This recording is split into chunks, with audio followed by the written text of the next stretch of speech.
Hey everyone, in this video, I'm going to show you on how you can activate your Raiffeisen card.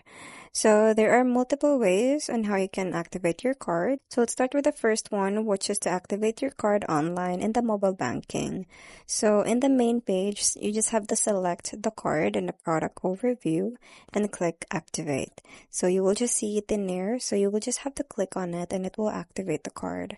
Next is to activate the card in the online internet banking.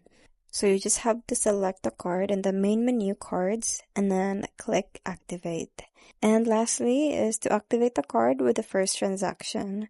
So if you're unable to activate your card online, you can also activate your card with your first card transaction at a merchant or by withdrawing cash from an ATM. So you may need to insert the card into the terminal and merchant or the ATM and enter your PIN. So this will just activate the contactless payment on the card.